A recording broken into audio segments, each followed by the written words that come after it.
Новата учебна година е предизвик за општина Тетово, која е едно од жариштата на коронавирусот. При донесувањето на одлуката како ќе се одвива наставата, треба да се има предвид фактот дека оделенијата имаат поголем број ученици и дека дел од средношколците патуваат од руралните средини.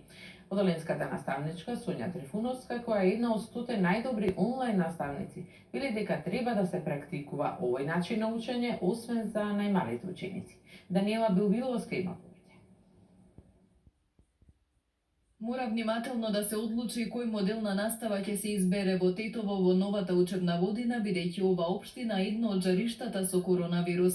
Треба да се има предвид фактот дека оделенијата имаат поголем број ученици и дека дел од средношколците патуваат. Приоритет мора да биде здравјето на сите, вели раководителот на секторот за јавни дејности Ахмет Ќазими. Имаме многу малку паралелки кои што се под 24 ученика, каде што наставата се изведува во 2 смени во сите училишта. Во средното образование секој ден патуваат ученици од 117 села во градот и тоа е еден огромен процес кој што се реализира. И сите овие елементи треба да се имаат предвид пред да се донесе одлуката на кој што ќе се одвива наставата.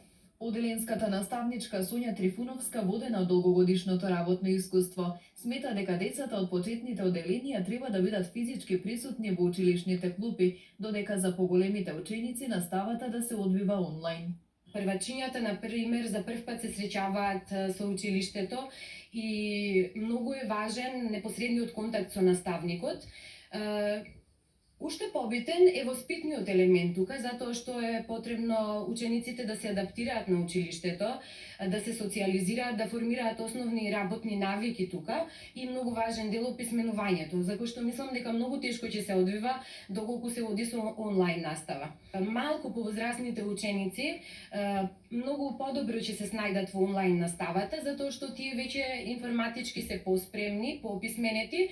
Трифуновска, чија работа во воспитно-образовниот процес е признаена од страна на Бирото за развој на образованието, како една од 100 просветни работници во земјава за изработка на квалитетни видеолекции. Вели дека сега наставниците се поподготвени за онлайн настава, бидејќи дел од нив следеле обуки и вебинари за примена на дигиталните алатки. Имам снимено досега 16 видеолекции кои што се дел од базата на Едуино.